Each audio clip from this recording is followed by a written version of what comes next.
How's it going, everyone? This is Dave from wetflyswing.com, and today I'm going to show you how to tie a skunk. This pattern, I'm just going to say that I've got a great story. Actually, I know this is a great story here, and I'm not even sure exactly who invented this one, but Frank Moore, who I interviewed recently on the podcast. You can go to wetflyswing.com/show and take a look at all the episodes there. But Frank was in episode 46, and if you're before that time, because I haven't scheduled it, published it yet, you'll have to wait a little bit. But we're using the Dai-Riki, as you can see, just a size 6 steelhead hook here and size 8/0 uni thread. I'm going to start back like I do in most of these, back towards the barb, or the point. Usually this is can be called, I guess low water style. Let me grab some scissors here, get that cut off, and so we're going to just start off here with a little bit of red, just some Hackle, Schlappen, whatever you want to use. I guess I tend to use Schlappen and just use a little less. So like on this one, I'm going to grab a few right in this range, just a few, about like that many. So, and we're just going to tie this in. You want to make the length of the tail about, I guess from the length of the tip to not quite up to the front. So give it back where you're going to start your head, and you can just get a look here. Put this on. So the story is on this one. That's fine there. You can make it a little longer or shorter if you want. The story on this fly is I interviewed Frank, who's basically, he's a legend on North Umpqua, and it's been, I knew it was going to be good, but it was awesome because he shared his favorite fly. And it was funny because he talked about the Green-Butt Skunk, which is a pattern that I've fished, as a popular pattern over the years on the shoots. And Callaghan is the guy who invented that pattern. It was funny because when I asked Frank about the Green-Butt Skunk, he kind of said, the skunk is the pattern, so this is the skunk. And I'm just going to use, I guess this is my little spin. I love the polar black. I love the, I guess kind of I like the ice dub sort of stuff. So I'm just going to make a little body, and I'm just pulling off, a nice clump. This is going to be a pretty, well, you don't want it super thick, but it is a size 6 steelhead fly. And not sure if you can hear the crickets. That's my little friends. They're my buddies, some new buddies. But I'm just going to tie this on, just kind of start building the body. You can see I kind of use my hand to kind of tease it together. It's okay to have some frizzles in there. I like the frizzles. And grab another clump. Just grab a nice healthy clump. You can see here, I'm not too worried about it because I can easily pull it off. So getting back to the story, so Frank, I'm in this interview, and it's just hour and a half of just amazing. The guy's like a World War II vet, just all sorts of great stories. But he shares, this is more than enough. I'm just going to pull off some. And when you pull it off, if you get too much, sometimes it's easier. This stuff isn't the easiest stuff to pull off. So what you can do is actually wrap it, almost like you're wrapping thread. You see that when you have too much? And then I'm just going to go right there. And so I like to give myself plenty of room up front because I don't want to crowd. That eye. You could even throw on like a wing, make that into a little wing. I'm not going to, because I'm going to throw another little kind of variation in the skunk. But Frank basically said, yes, this is the pattern. And I hadn't caught a fish on the north, so I was there. So I said, okay, cool, man, Frank. So I went down. I had one fly in my box that was a skunk. I mean, there may have been some other older ones, but the style I like, which is this, nice and sparse.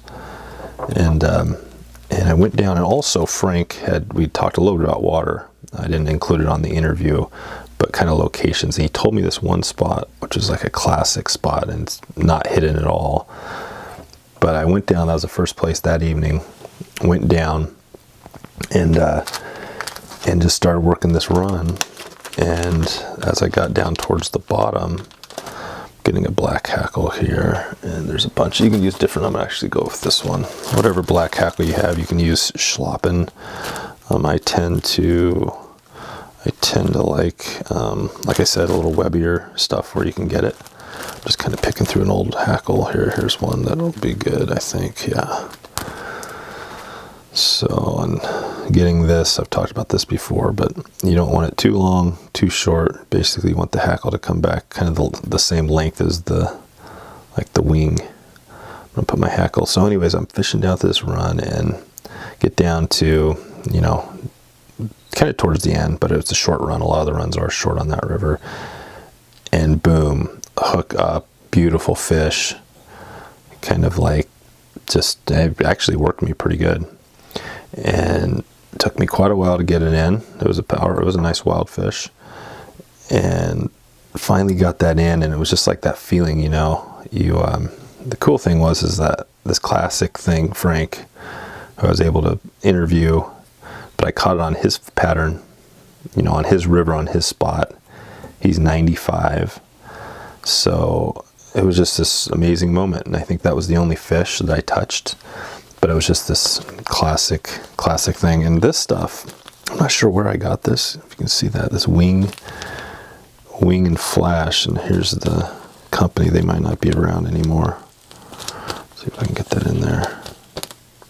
Right there. But anyways, it's kind of like flashy blue, but it's really light. And this is kind of purplish. So what I'm going to do is just take off a few strands off the top. And this just gives it, you can see, it just gives it that hint of flash, and that's what I really like. Not going overboard with the flash, but just a hint, because you want it to look natural, but you want it to look a little different. So I'm just going to put it back. It's going to go midway between the tail, somewhere in there, right about there, and then I'm just going to tie that on right on top. And I like to put the flash under the wing. You can also pull this back if you want to make it thicker and tie that back, but I'm just going to go pretty thin, cut this off. You can see it's just a little hint under there. Then we get on the skunk, which makes it the skunk, right? Little white calf tail, and you're getting here again. I like to go sparse. This is not like the eraser amount from like a pencil eraser. This is a very sparse amount that looks like that, which is way much. But I'm going to flick this off again. I use my hand to flick off the. You've seen that before. And then I just start picking. This is how I get it down to the right size. See how those are kind of uneven? I'll grab up here towards the top and pull off the bottoms, and that makes it starts to get to the size I want it. Then maybe I'll pick off some tops. I'm just kind of trying to get to that exact feel, because I want to make this really sparse. About like that would be fine. That's a fairly thick one for my style. Something like that. See that? And you can even go less or a little more. And then I'm going to put that right on top. Let that sit right there. And then I'm going to do a pinch, because that's pretty tight. Put one right there. You can see it kind of splayed on me, so this is going to be interesting to always get this off. I'm just going to pick up like this. Get under as best I can.